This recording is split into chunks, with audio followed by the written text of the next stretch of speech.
Hello, History 102. We're covering the Cold War. Um, Technically, the narrative usually begins around 1945, the end of World War II. I have my subjective definition here for it. I believe it was a time of geopolitical and military tension and diplomatic tension between the U.S. and Russia's Soviet Union. All right. Although usually most interpretations, whether you're playing the blame game, or you're just trying to objectively uh, you know, uh, put forth a narrative, a chronological narrative, they usually go a little before that, as we will today as well. So, so notice, right? Just recall from overseas imperialism, the idea, right, of geopolitics, right, with Alfred Thayer Mahan, James G. Blaine, right? The idea that you have to be on your toes for an almost inevitable war. And then you have a right of suspicion, right, regarding who you think might constitute that great threat in the future. And you want to safeguard yourself against that. You want to deter that from happening. So you act proactively, you act aggressively, diplomatically, in trying to gain allies, trying to gain strategic areas of influence. For instance, for us in the Caribbean and the Pacific Ocean, right? You try to build a strong military, Army, Navy, etc., right? Air Force. You try to stay apprised of the best technological toys, if you will, right? In the case of the Cold War, right? We talk about the nuclear arms race. But notice, right? We didn't technically go to war with Russia, with the Soviet Union. And sorry if I use those interchangeably because Russia ran the Soviet Union, right? But there were many other Eastern Bloc states that were a part of this Soviet Union. Okay, Poland, Yugoslavia, Romania, Bulgaria, etc., the Ukraine. So at any rate, let's see, where do we begin? So with number one on your argumentative assignment, right? I try to make the argument that the two are ideologically incompatible, right? Marxism, right, with the writings of Karl Marx and Engels, are going to contend that capitalism is a parasitical economic system destined to be overthrown, right? The whole idea of a historical thesis coming forth every now and then in history, like in a cycle that they believed to exist in human history. And then there would be an antithesis to that thesis as far as the status quo, not wanting to give up change, to surrender to change.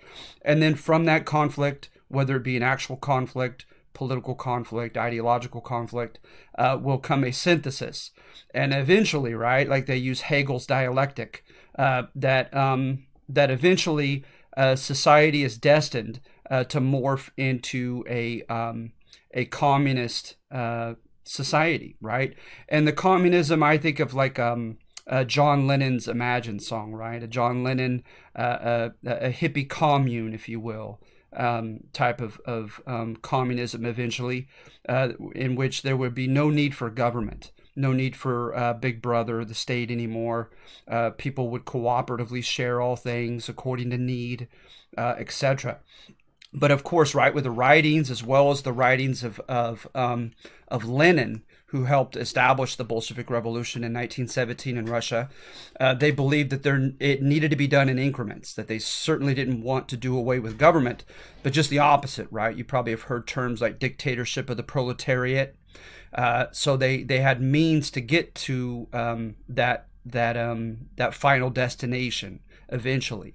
And in doing that, of course, it's going to give the United States propaganda against them for their strong state governmental intervention in the economy and in their citizens' lives. All right. And so with capitalism, right, we contend, right, that particular brand of communism that we saw under particularly Joseph Stalin, right, was nothing short of statism, right? Where the state, is pretty much absolute. I don't know if I would say totalitarian in the true sense, in that they try to, socially, politically, and economically try to dictate and dominate people's lives. But yet that argument has and can be made, right? Because after all, they thought that the people needed to become disabused of capitalist values, of selfishness and individualism, and thinking of their peers as competitors, right? As vestiges or remnants of the capitalist society. I mean, that instead they need to think of one another as comrades. They need to think of one another no longer in a system of classes, right? But in an egalitarian fashion. And they needed to cooperate and share and not think about themselves, their own private property, their own, what they believe they're entitled to, what they've merited. It's a a paradigm shift. And so at any rate, the state tried to implement that. And then we're going to get into the purges just very briefly.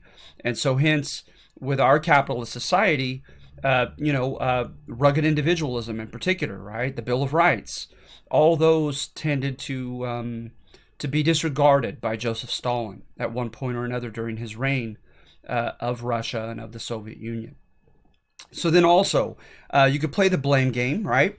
And that's also in your argumentative assignment, one in which I show how Stalin put his worst foot forward, in particular, right, in the Soviet Union, to exacerbate any negative stereotypes we as Americans may have had about communism and about Russia in particular, and also may have, really heightened our fears and suspicion and distrust of Stalin in particular in the Soviet Union long after he was gone.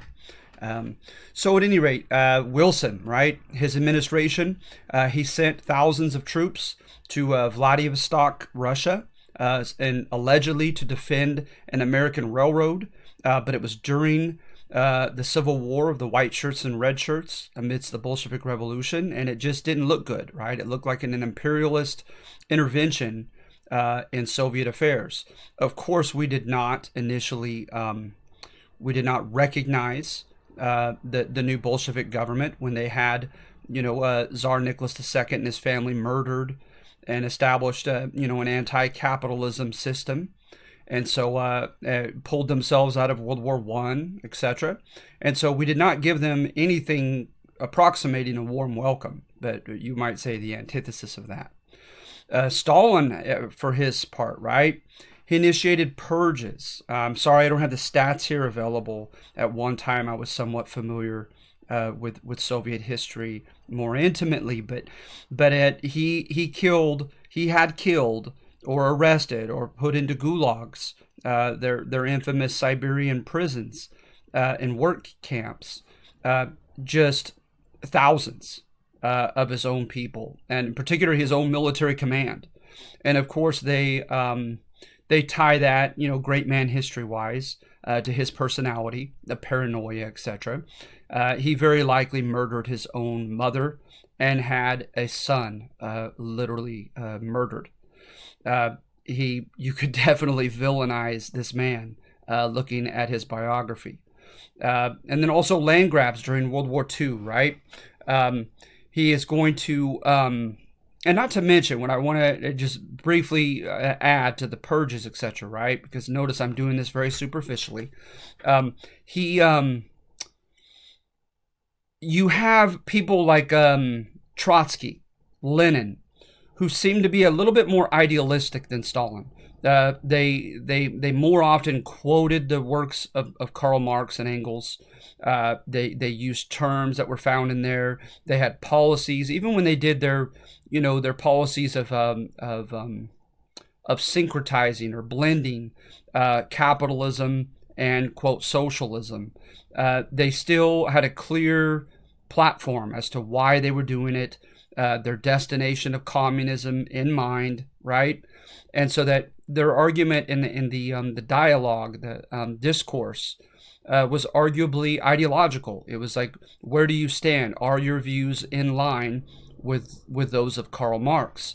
With Stalin, he arguably made it more about himself. Much of it was about loyalty to him as the leader of the Politburo and of the Soviet Union, more than simply adherence to the writings of Karl Marx. All right. So let's see here. And he had the cult of leadership, right? The cult of personality, a lot of, of those ties to some of the fascist leaders, right? although, of course, he was ideologically on the left and they were on the right.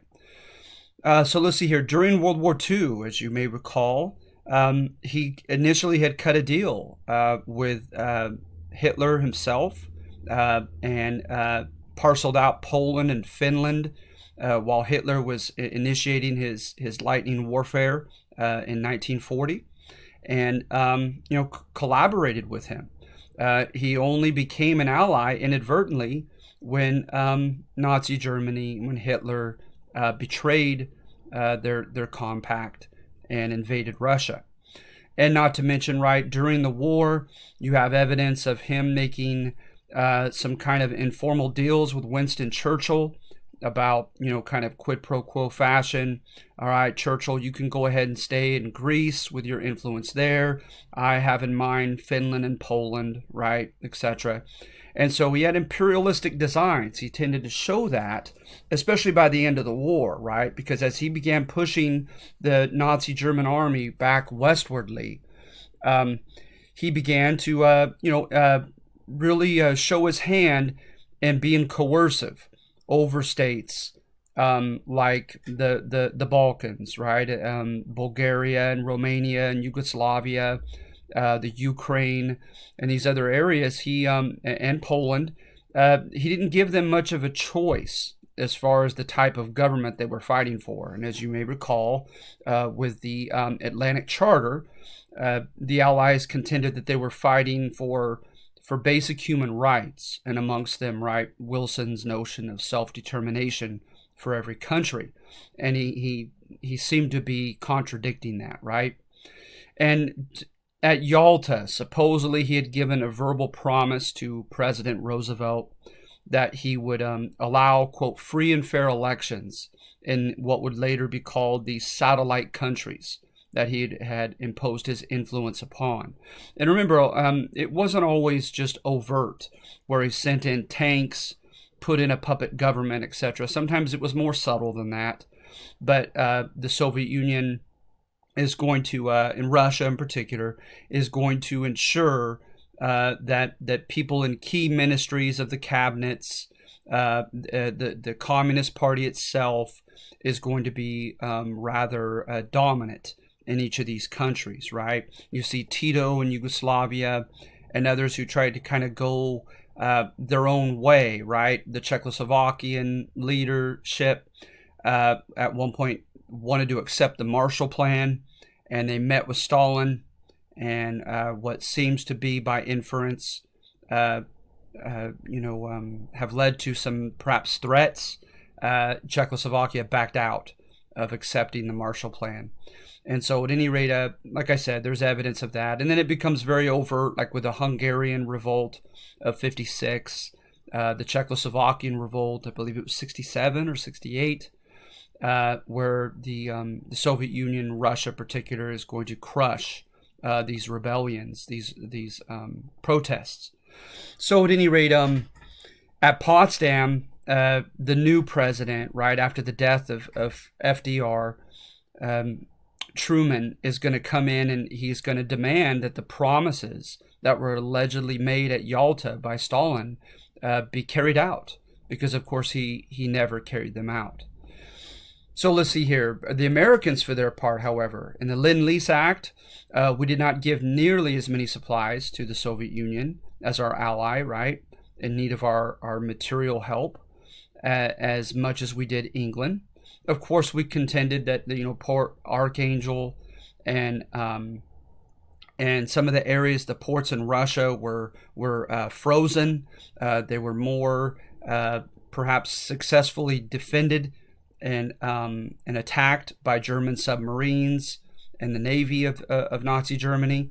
But still, nevertheless, you could definitely make the contention that we didn't put forth the same effort in helping Russia with supplies through the Lend-Lease Act as we did England. And then that's supposed to be Normandy invasion, not a space there. Remember the D-Day, right, of June 6, 44, we opened up a Western front to kind of sandwich the German army. We were asked to do that years before 1944 when it finally happened. We first, fought in North Africa and Sicily and mainland Italy long before we engaged in that invasion, that coastal invasion. So Stalin had reason to believe that we were deliberately dragging our feet, letting the two armies of Nazi Germany and of the Soviet Union battle it out to attrition, so that the U.S. arguably could come in fresh after both of them had been battle weary and badly beaten. All right, and so and then not to mention Ultra, right? Remember the Bletchley Park, the Magic Code, with the Enigma machine. We're going to decrypt the codes, right, by Nazi Germany and Japan, and we didn't really share them with the Soviet Union, and that would have been of great help to the Soviet Union had they been privy to that information. So not really acting like a faithful ally, right, but as some people would say, more of a strange bedfellow. And then let's see here, Russian aggression in Germany. You have to remember the Einsatzgruppen came in, their infamous cleanup crew for Germany. They decided, right, that the Slavic people were subhuman. They were not worthy of the people's community, and so hence, right, that they were ultimately to be included into the final solution of, quote, extermination. And so they would come in and just have mass killings of Russian peasants and people, right, non-combatants. So when the Russians came back westwardly, they discovered mass graves, destroyed villages, and needless to say, right, they were in a vindictive state when they came into Berlin and into Germany at the end of the war, to the extent that it became a regular pattern, according to the press, for Germans to run to American lines and beg them to take them as prisoners of war, rather than fall into the hands of the angry Russians. So that didn't do well for as far as our notion of Soviet Union and Russian a temperament, military culture, etc. And let's see here. And then by the end of the war, right, England, France, and the United States had their own sections that would be parceled out. It was agreed upon by the occupied powers that they were going to share Germany as this defeated foe, to ensure, right, that the not Weimar, that was the government of Germany out amidst and after World War I, but that Versailles, the Treaty of Versailles, would not be replicated, that Germany would not be dealt with too punitively, but actually they would help Germany be rebuilt economically, but they would ensure that Germany would have no fangs militarily for quite some time, right? And so that there would be no further threats from post-war Germany. But when they did so, England, France, and the U.S. quickly combined their regions. It didn't take long, and they formed a common currency, etc. Right? So they acted in a very cliquey fashion, which I would imagine only exacerbated the paranoid fears and distrust of Stalin himself.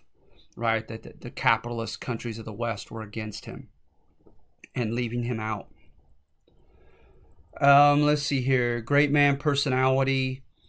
Truman, right? So one argument made in your assignment is that Truman was Manichaean, right? The term used today, right? Not the actual philosophy back then, but the notion that you don't see the world in its complexity and its shades of gray that tend to exist, but instead you have kind of a false dichotomy between good and evil, right and wrong, and in that simplified outlook, it can have harmful effects, right? When you have that simplistic of a view, where it can provoke trouble.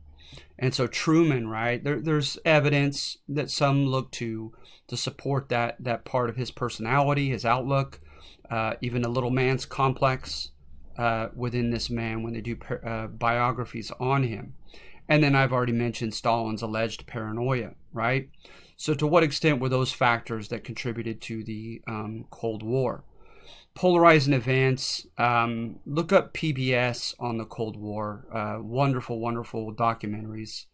The Berlin Airlift, You'll see a protest of largely college students that was put by way of radio broadcast in Berlin, contending, right, that they were not given the same rights, the freedom of movement and opportunities in Berlin, and they wanted the world to know and to reach out and help them. The Soviet Union was contending that the Western powers were trying to lure, because we split Berlin itself, not just Germany, but Berlin was in Eastern Germany, the side that Russia claimed. But Truman was adamant that the city of Berlin was too important for various reasons, and so hence it, as an exception within Soviet Union territory, occupied territory, would be shared. And so in Western Berlin, we opened up lots of nightclubs and different, perhaps alluring businesses. And Stalin felt like we were doing that on purpose to try to lure the East Berliners into the Western Berlin district, right? And so that's going to culminate with other factors in the Berlin Wall that Stalin establishes. But because of the protest over the radio and other episodes, Stalin is going to decide to blockade Berlin and kind of starve them into submission. And our way of, semi confronting him, not militarily tank to tank, but semi confronting this, was to fly bombers, letting him know ahead of time that they were not armed, with food and coal and even candy for kids, etc., over the Berlin line, right, into Soviet territory, and dropping it for the Berlin residents, the Germans, right, to help feed them, etc. It was a great, political stunt, if you will. It made the U.S. look great, made Stalin look terrible, and so that's known as the Berlin Airlift. The Marshall Plan, we put about $13 billion into rebuilding Europe. But there's a lot of evidence with General George Marshall himself and others that were involved in this plan that it was not meant simply as an altruistic act, right, just to help rebuild Europe. But the notion commonly held in the State Department and the military was that World War II could have been avoided amongst several variables if it had not been for the Great Depression, right? That economic hardship had planted the seeds of desperation for people to look for quick fixes, right? Dramatic results, and going to the far left of communism or the far right of fascism. So hence we could take away that fertile soil, right, for those extreme left and right governments and societies to arise, by helping the economy stay healthy, right? And so the International Monetary Fund, I have not read on that just in and of itself in a book, only just mentioned in books covering the Marshall Plan, etc., etc.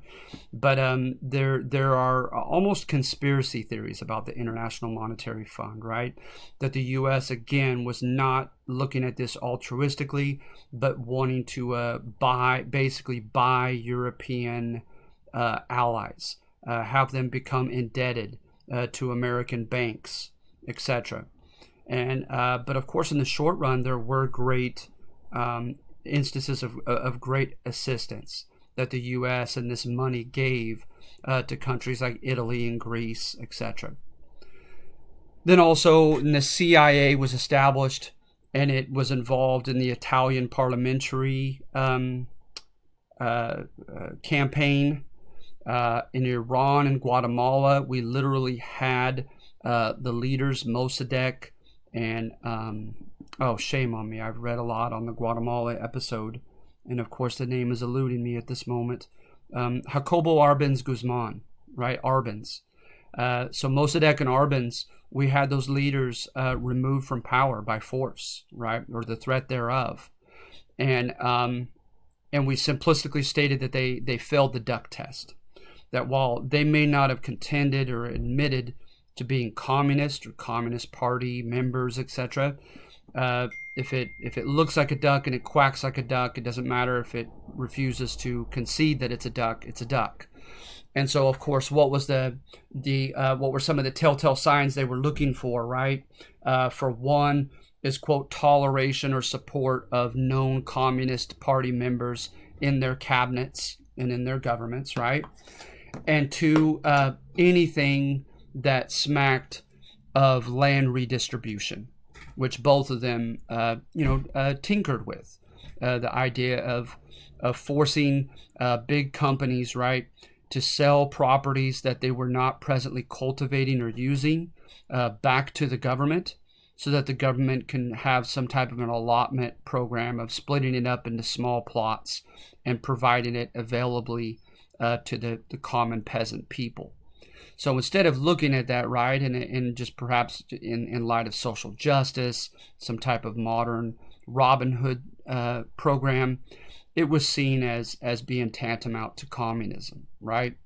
And so some people contend, and also in Panama, we raised an international army as a counter insurgency army, right? So that in the event of there being a revolution anywhere nearby in Latin America, that this army was prepared, right? And these leaders from the different countries of Latin America would be prepared to squash it with American supplies, American training, and etc. Right?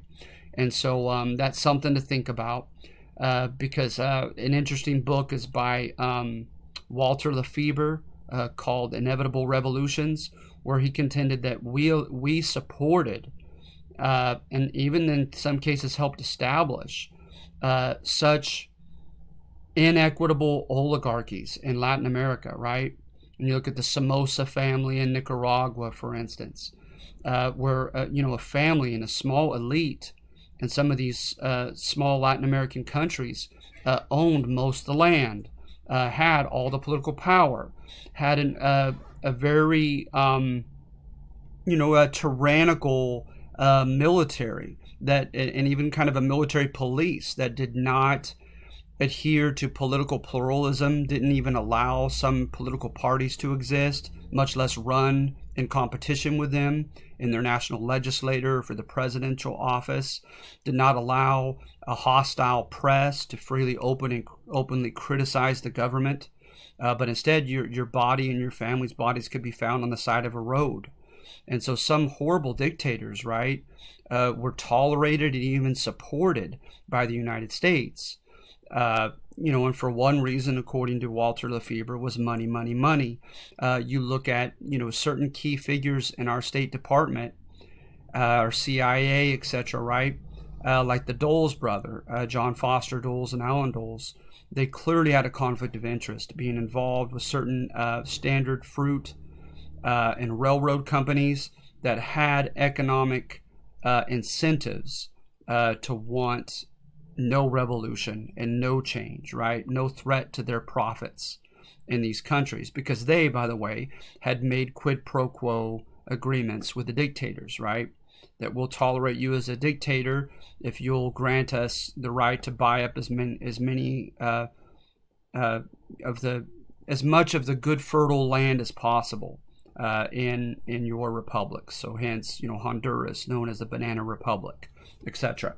So Standard Fruit, United Fruit Company, some of these big companies, right? Vanderbilt, long before that, with his railroads in Panama, are going to make a killing in these small countries, and they're going to do it with agreements, as they did in Hawaii, with the leaders, the national leaders. So you had an expression later on by Nixon where he said, he's a son of a bitch, but at least he's our son of a bitch, right? Because after all, even if they were quasi-fascist, like you see at times in Argentina, at least they were anti-communist, right? They were at least allies with the U.S. against communism and its spread, right? So at any rate, that's something to think about also. Let's see here. The Soviet Union experiments with the bomb, they end up dropping the bomb, and then about that time, close to it, Julius and Ethel Rosenberg were found, as well as the Chevalier affair, evidence of of espionage in New Mexico, where they were making the bomb, right, under Oppenheimer and others. So them giving secrets to making that bomb to the Soviet Union. And you imagine, right, you're in a state of Cold War, of diplomatic competition and fear of the Soviet Union. That is a huge, as Truman himself admitted at Potsdam, that's a huge ace up your sleeve, right? Diplomatically, to get the Soviet Union to toe the line, etc. Always having in the background that threat of using those nasty bombs we had done in Hiroshima and Nagasaki. Now we no longer have a monopoly on that weaponry. Okay, so that's frightening, right? And then to hear that some of it had been even partially due, right, to spies working in our facilities and handing that information over to the Soviet Union, right? That was, you could imagine, that elicited a visceral effect and fear amongst the American people of that generation, right? Because after all, nuclear war could end up literally destroying the entire human population. And so Whitaker has two T's, I believe. Whitaker Chambers and Elizabeth Bentley, they came forth. There was a Tyler Committee.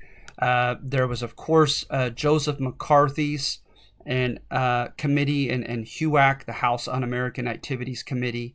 There was a Senate committee that went by the acronym of CIS. I don't remember exactly what that entailed. But at any rate, you write at least four well-known committees established by the executive and the legislator at the national level basically initiated witch hunts during these espionage cases. Now, in the case of Alger Hiss, Hiss, in the case of the Rosenbergs, supposedly there was evidence, right, of espionage, of perjury, of lying under oath, etc. But in so many cases, you'll see, if you read more into it, that it amounted more to a witch hunt, or like the Salem witch trials, more than anything that would be held as a constitutionally and ethically respectable process of finding out who's guilty and who isn't. McCarthy in Wheeling, West Virginia, gave a famous speech where he said he had a list of 205 names of people that worked for the government and were spies for the Soviet Union. The Soviet Union fell, and they literally had investigations with a guy named Ed Clubb.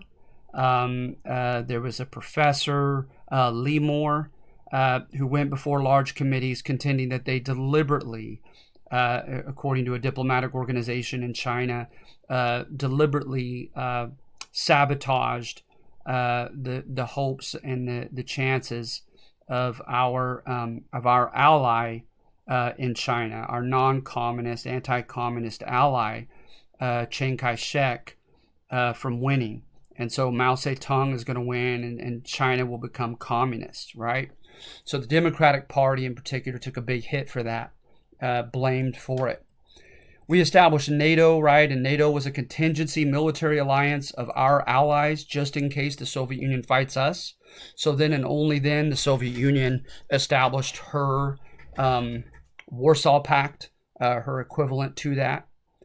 North Korea defied the UN sanction of the 38th parallel being indefinitely set between an autonomous North and an autonomous South Korea. And so we and I think 16 UN nations sent soldiers, but we sent the lion's share of them, obviously, the United States, into South Korea to protect them from this North Korean invasion. And it was a seesaw. Our men in the first 17 days retreated like 70 miles and were put all the way to the Pusan perimeter at the bottom of the Korean peninsula, and were almost literally kicked out into the sea. And then we had the famous Incheon invasion, Inchon, under Douglas MacArthur, and that succeeds in surrounding the North Koreans. Then we began pushing them back. And then, what do? We're supposed to be defending them their sovereignty as a South Korean country. So when they got to the 38th parallel, right, some Americans contended, okay, you did your job. The North Koreans are back within their own country, stay there. But instead, we pushed them all the way past Pyongyang, the capital, all the way up to the Yalu River, their border with China. And it's going to backfire militarily and diplomatically. The Chinese are going to send over an arguably million-man army across the Yalu into the Chosin Reservoir. And then it's going to ping pong back in a negative fashion and bring us back to the bottom perimeter of the Korean Peninsula. And we're going to eventually fight our way back to the 38th parallel, and that time we will stay. And it's going to end in a stalemate. So at any rate, with a ceasefire, the Truman Doctrine, I have it on the document itself, but basically Truman contends, right, in response to Winston Churchill's Iron Curtain speech, that anywhere a peaceful majority of people are threatened by the armed imposition of communism against their will by a domestic faction or leader or military, or by a foreign country and foreign army, the U.S. will come in and protect that peaceful majority. So notice an underlying assumption of the Truman Doctrine is nowhere would any peaceful majority actually opt for and choose communism, right? And of course, that is going to be tested in Vietnam. 1959, Fidel Castro and his guerrilla fighters are going to oust an unpopular leader of the dictator, really, of the island of Cuba. And they're not initially going to contend. There's going to be a trip to the U.S. Eisenhower, as president, is going to refuse to speak with Castro. Castro then speaks to Khrushchev, the new premier of the Politburo of the Soviet Union after Stalin has died. And Khrushchev is going to offer his support in many ways to Fidel Castro. Fidel Castro also is going to expropriate, right, or nationalize, actually, American big properties, right, oil and fruit companies, etc.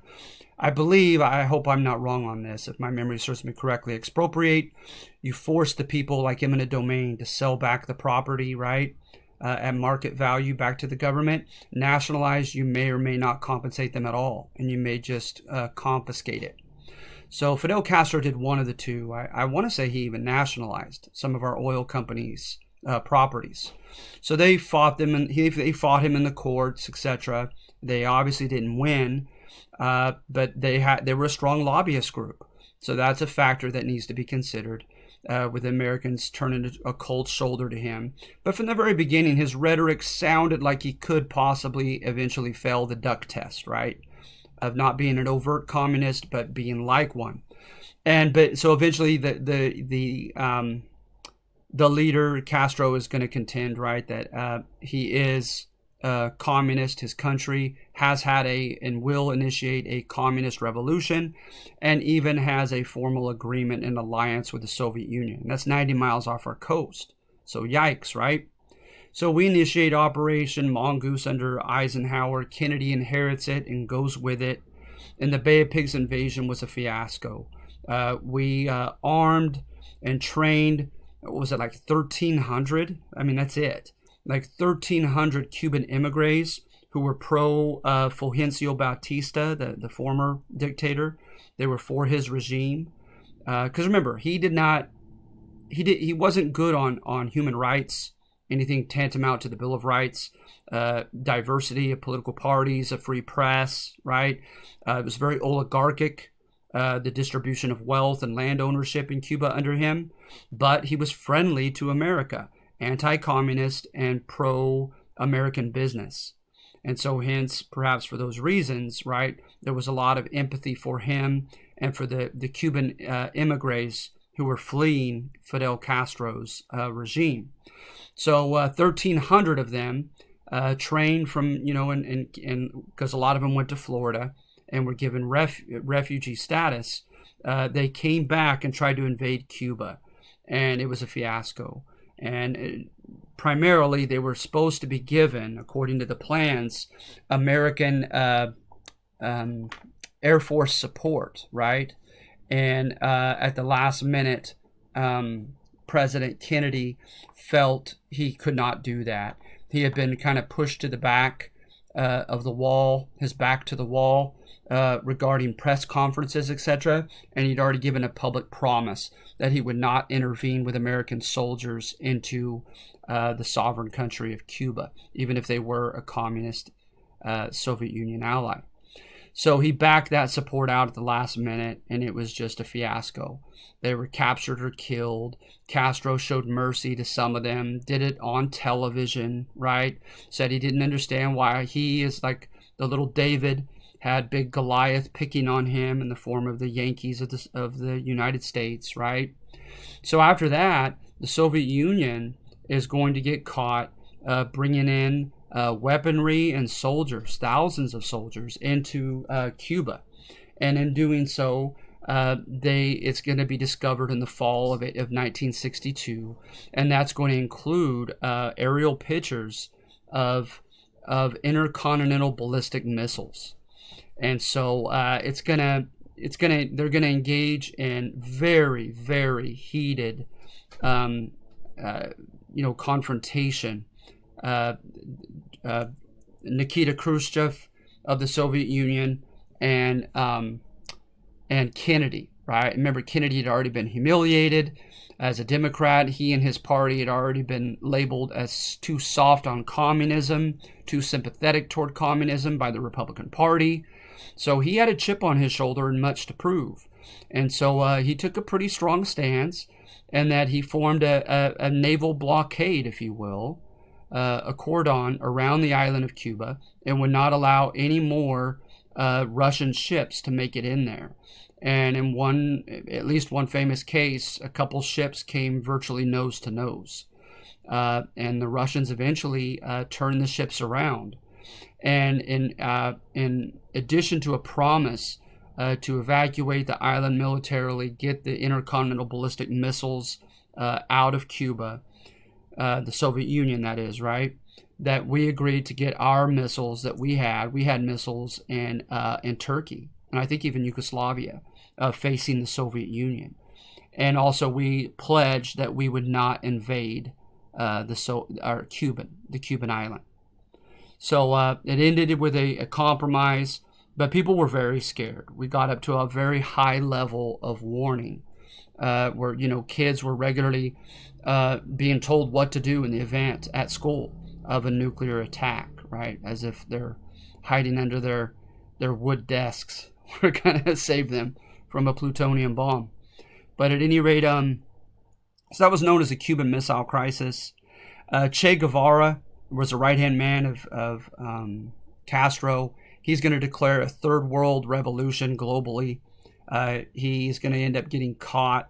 I want to say, don't quote me for sure, but I want to say Bolivia, I think, is where he eventually caught by CIA agents and the Bolivian government. It was Bolivia or Paraguay. But at any rate, he's going to try a revolution in Belgium against in the Congo, against the Belgian leadership there on behalf of the indigenous Africans. And so our CIA is going to eventually help capture and murder him. Okay. You probably have seen signs and t-shirts with Viva Che, right? Live the revolution. And so to him, right, he called us the American octopus, right? The oligarchic Standard Oil companies and the United Fruit companies, right? That squeezed and choked and monopolized most of the good land in Latin America and elsewhere, and did not give the people the right chances that they were entitled to. All right, and so I'm going to skip deterrence versus détente for now, okay? It's still going to be covered under Test 3, but we'll get into that when we cover Vietnam and détente, okay? And also Test 3 for lack of time here, okay? But modern historiographical criticism. In an alleged effort to sustain America's safety and institutions, American leaders created a cultural environment and sought remedies and protective measures that ironically threatened our liberal and enlightened political traditions. So the executive department and the legislator. So you have these several laws, right? I would recommend Washington Gone Crazy, Senator Pat McCarran, and the Great American Communist Hunt by Michael Ibarra. This is a good book. All right, very informative, and rich in supporting detail. It just kind of, it doesn't have so much of a slant, undergirding slant, as perhaps this very thesis right here, right?